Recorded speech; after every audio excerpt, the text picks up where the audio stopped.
55 ans. Ce 16 janvier 2023, j'ai 55 ans, à midi. J'enregistre la veille. Nous sommes le dimanche 15.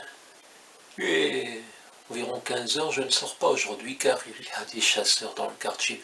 Et comme vous le savez, pas loin d'ici, à Cahors, s'est tenu un procès médiatisé où finalement ce qui a été dit, c'est aux chasseurs, vous pouvez continuer.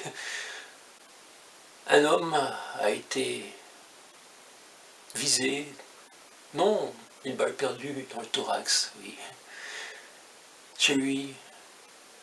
Et cela, ça ne vaut même pas de la prison, alors qu'une petite giflette à M. Macron, c'est plusieurs mois de prison.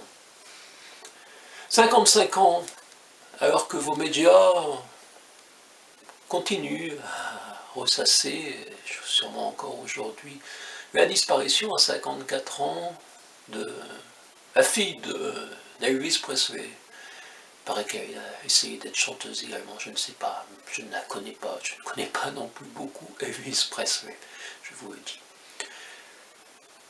Nombreux sont ceux qui ont déjà quitté cette terre avant 55 ans. C'est aussi le dérisoire de la réforme de M. Macron qui veut que presque tout le monde soit mort avant d'atteindre l'âge de la retraite. Et oui, c'est comme ça que les riches s'enrichissent quand les pauvres n'ont pas droit à la retraite. Parce que, et après, vous savez bien, les pauvres qui continuent à vivre trop longtemps, ça coûte cher à la médecine. Donc finalement, c'est moins d'argent dans les poches des riches, car le véritable ruissellement, ce n'est pas comme la droite, disons, même si M. Bernard Arnault a commencé sa carrière sous les auspices de François Mitterrand, qui aimait beaucoup Bernard Tapie et qui nous a donné comme Premier ministre M. Fabius. Le véritable ruissellement, ce n'est pas des riches vers les pauvres, c'est celui des pauvres vers les riches. Si vous donnez quelques centimes, quelques euros pour les riches, ils s'enrichissent. Vous n'êtes pas sérieux après tout, car vous continuez à acheter des livres dont les grands patrons sont dans les grandes fortunes. Et vous n'avez pas vu, en 2022, mon 7e roman. On peut dire que ce sera le dernier, oui, là où nous allons, sous Mission Nul autre nom du pays, qui existe également en numérique et avec un bandeau sur le papier, là où nous allons, Emmanuel Macron, Empire. Vous n'aviez donc pas non plus vu le premier livre de l'année 2022, La France harmonieuse, et un petit conte du matin brun au jour marron. Mais bien sûr, on ne peut pas dire des choses comme ça dans ce pays. La France 2002-2022, la montée de l'extrême oligarchie, la réification des plus pauvres. Et il y en a un quatrième, le dernier de l'année, est absent. C'est celui que j'ai consacré à mon député, M. Aurélien Pradier. J'ai mis 2 mois de travail autour de M. Aurélien Pradier. Ce livre s'est vendu un peu plus que le roman, mais encore très peu. Oui, des gens votent pour M. Pradier sans connaître ses mensonges.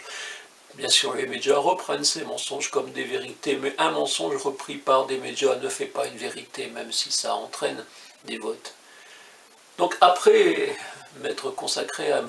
Pradier, j'ai dû me laver les mains en quelque sorte, oui, ses mains. J'ai pensé à Georges Simenon qui, dans un état d'euphorie, disait « Aujourd'hui, je pourrais serrer la main de M. Jacques Chirac ». Et comme vous le savez, M. Pradier se prétend un héritier de ce M. Jacques Chirac. Oui, Georges Simenon, dans ses dictées, dans ses mémoires, le notait.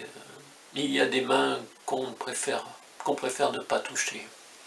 Et se consacrer 2 mois à un politicien, finalement, on a l'impression d'avoir les mains sales.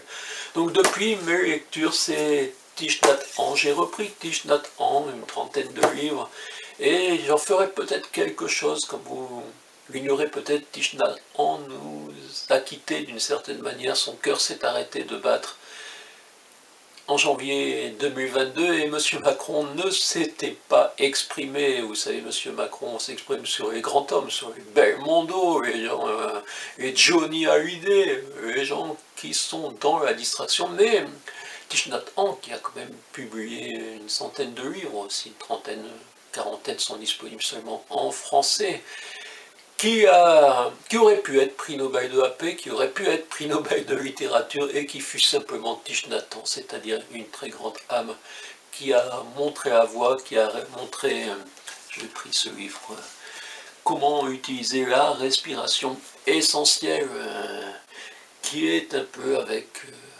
le Dalai Lama, les deux grandes voies du bouddhisme de ces dernières décennies.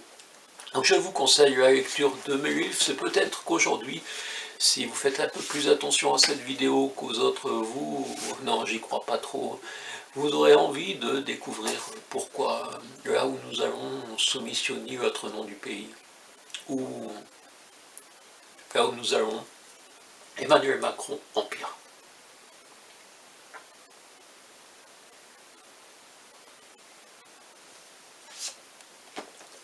Le cœur de la fille d'Elvis Presley s'est arrêté à 54 ans, et j'aurai peut-être ce jour 55 ans à midi. Vous verrez peut-être cette vidéo, peut-être pas en intégralité. Oui.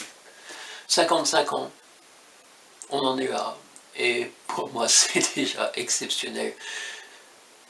Mon grand-père, qui a passé quelques années dans les camps de travail, on pourrait dire, dans les camps de prisonniers en Allemagne, est décédé à 56 ans. Mon père, qui est allé rétablir l'ordre en Algérie à 53 ans. Et je ne suis pas décédé à 50 ans, même si 30 ans après le décès de mon père, c'était le jour de l'année de mes 50 ans. Et oui, je peux dire que je ne sortirai pas aujourd'hui, je fais attention aux chasseurs. J'ai donc 55 ans et je vous remercie de me le souhaiter par Facebook. Vous serez sûrement nombreux, mais vous ne serez peut-être pas nombreux à regarder cette vidéo et à lire mes romans. Oui, certains souhaitent simplement l'anniversaire sur Facebook pour se faire remarquer, je sais. J'espère que ce n'est pas votre cas, je pense, si vous êtes arrivé jusqu'ici. Donc je vous conseille aujourd'hui de parler de ces livres, de lire ces livres.